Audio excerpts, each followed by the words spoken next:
Hi guys, welcome back to a new video. I hope you all are doing well. So in today's video, we will talk about branch migration in VIT.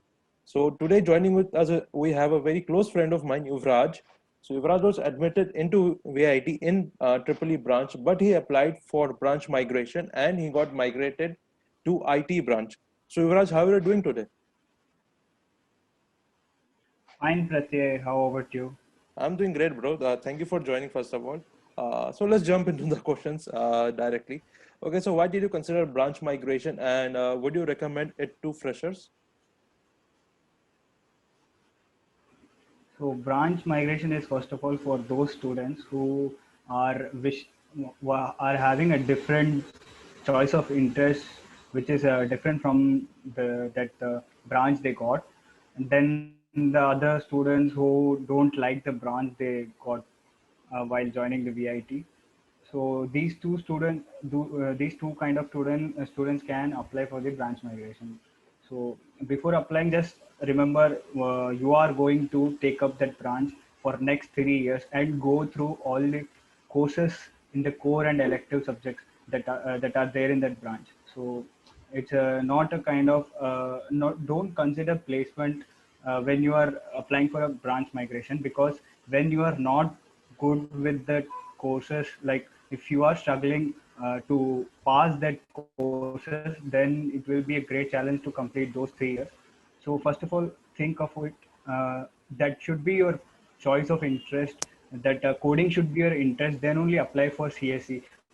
I find most of the people applying for CSE, there is a great competition for getting CSE branch in branch migration. So, but I have seen people applying for mechanical and EC. So there are some people who genuinely find their interest in other branches in their first year, so they apply for the branch migration. Okay, fair enough, Yuvraj. So let's talk about what was the process last year for branch migration. And I also have the circular for branch migration. If you want, I can share screen and we can discuss better. Just a second. Yeah, Pratyek, go ahead. Yeah, if you want to refer that, I will share my screen. Just tell us what was the process last year for. I hope my screen is So for the visible. first years, there will be, yeah, I can see your screen. Right. Uh, when you when you're going to hello, Yeah, yeah, can you you're hear me, audible. Pratyek? Yeah, I can hear it. Go on. Yeah, at almost when you are having your fat of your first sem, before your fat, you will be receiving this mail. So in this mail, the details from the first step to the last step of migration, all the details will be given in the circular. The first, you have to register in your FFCS. You have to register 2 courses. That courses should be and that courses will be depend upon your choice of migration. Let's take mechanical engineering. If you want to migrate to mechanical department, then you have to take up engineering mechanics and engineering thermodynamics. So these 2 courses should be taken in your second sem.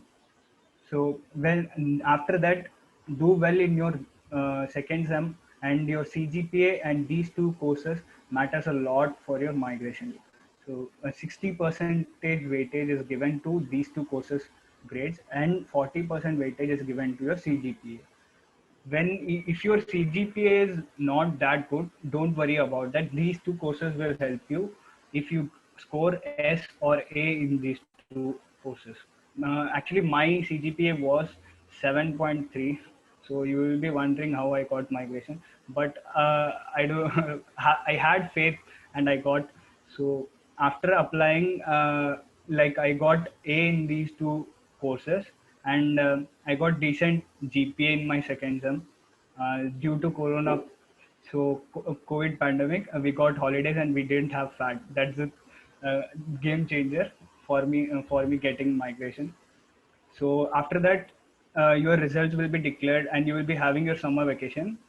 And at the end of the summer vacation, you will have a mail to apply. You will receive a mail to apply for branch migration. Go to your VTOP, then there will be a section for branch migration. Apply there, and you have to make a payment of 1,000 rupees.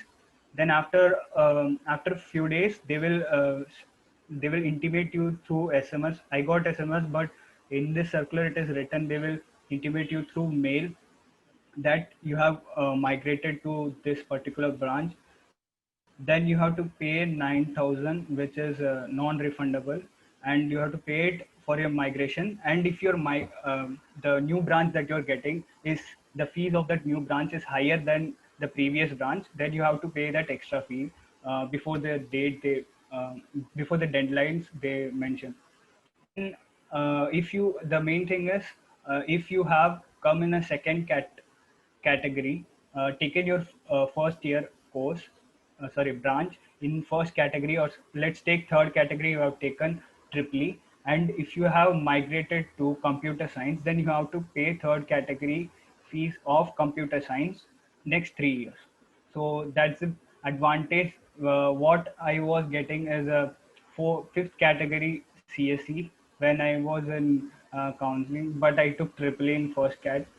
But after migration, I am paying the same fees for IT.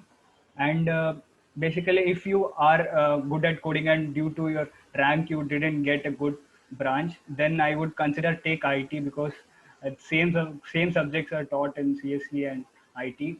This was a suggestion from my senior when I was having a low CGPA of 7.3. So he told me to opt for IT, which is most of the people don't consider for migration because CSE comes into mind when they are good at coding. Then let's move forward. When you will get these two courses perform well, and you try to get A or S in these two courses. That's the main thing, and it will be game changer for your migration.